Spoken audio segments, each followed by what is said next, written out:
उद्योग जगत के लिए एक बड़ी खबर आई है।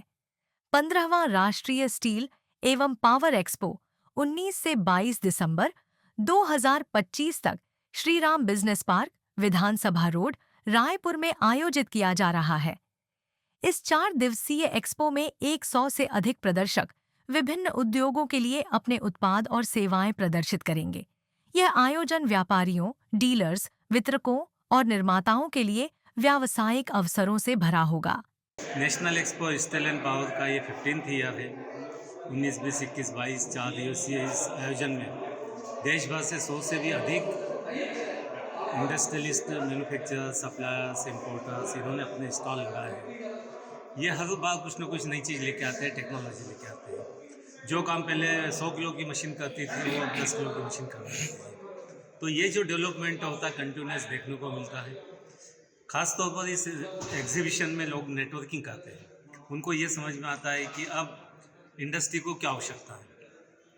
अगर हम देखें कि हमारे यहाँ पे पहले रायपुर में पहले पॉल्यूशन बहुत होता था, तो यहाँ पर लोगों ने इस एग्जीबिशन के द्वारा जो मशीनें आई है, पॉल्यूशन कंट्रोल के लिए काफ़ी मशीनें आई और हमारे शहर को पॉल्यूशन और जो इंडस्ट्री से जो लाल धुआं निकलता था उसको रोकने में काफ़ी मदद की है। तो इस तरह से ये एग्जीबिशन हर तरीके से मददगार होती है, प्रोडक्टिविटी बढ़ाने में, एनर्जी कंजर्वेशन में, पॉल्यूशन कंट्रोल में, चाहे रोजगार सृजन हो, चाहे वो टैक्स। इस एग्जीबिशन के द्वारा तकरीबन 100 से 150 करोड़ रुपए का बिजनेस जनरेट होता है अगले 1 साल में। तो गवर्नमेंट को भी कम से कम 10 से 15 करोड़ रुपए का जीएसटी के रूप में एक रेवेन्यू मिलता है। हमारे होटल्स को बिजनेस मिलता है, ट्रांसपोर्ट्स को मिलता है, यहाँ के वर्कर्स को काम मिलता है।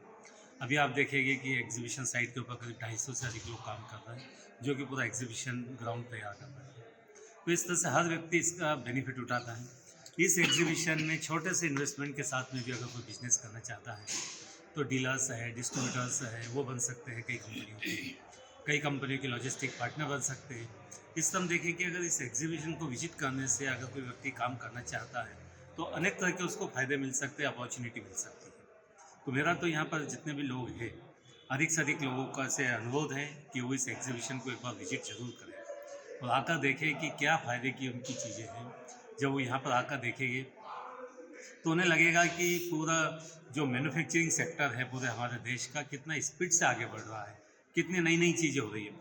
अगर हम देखें आज की तारीख में तो कई चीज़ें, डिफेंस सेक्टर, आज से 10 साल पहले तो हमारे पास डिफेंस सेक्टर कोई होता ही नहीं था, लेकिन आज 80,000 करोड़ रुपए का हम लोग एक्सपोर्ट कर रहे हैं डिफेंस के ऊपर। ये कहाँ से आ रहा है?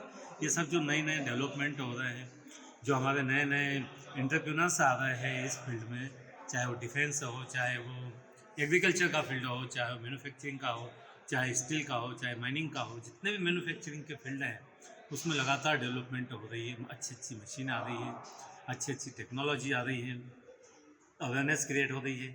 तो हर व्यक्ति को फ़ायदा हो रहा है। और ये जो समय है, यह डिजिटल युग है, इसमें ज़रूरी है कि हम सब आपस में कनेक्टेड रहें।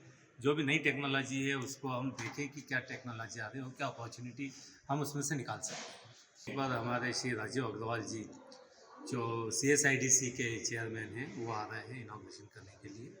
और भी अनेक मान्य अतिथि लोग आ रहे हैं इसमें, जो कि इसको जो कि विजिट करेंगे। इसमें 100 से अधिक कंपनियां हैं जिन्होंने अपने स्टॉल लगाए। कराना नहीं जी, पड़ेगा। हमारे यहाँ पे एंट्री फ्री है। देखिए, जो कंपनियां हैं, मान लो कोई कंपनी बॉम्बे की है और कोई मैन्युफैक्चरिंग कर रही है, बेयरिंग बनाती है फॉर एन एग्जाम्पल, तो खुद तो बेचेगी नहीं, उसको यहाँ पे डीलर चाहिए, डिस्ट्रीब्यूटर चाहिए है। तो अगर हम उनसे अप्रोच करते कि ओके, मैं आपका डीलर बनने को तैयार हूँ, तो एक अपॉर्चुनिटी आ गई हमारे पास में, बिजनेस जनरेट हो गया है। तो ऐसी जो देश भर से जो कंपनियाँ आती है, कुछ लोगों को अपने यहाँ पे लोकल प्रोडक्ट मैन्युफैक्चरिंग करना है। जैसे कोई मान लो कूलर बनाने वाला है और वो चाहता है कि उसकी बॉडी यहीं पे बन जाए, क्योंकि ट्रांसपोर्टेशन बहुत लगता है। तो वो चाहेगा कि मैं यहाँ किसी को सबलेट कर दूँ, कुछ चीज़ें वहाँ से भेजेगा, तो मिलजुल के काम हो सकता है। तो इससे बहुत सारी अपॉर्चुनिटीज़ आती है।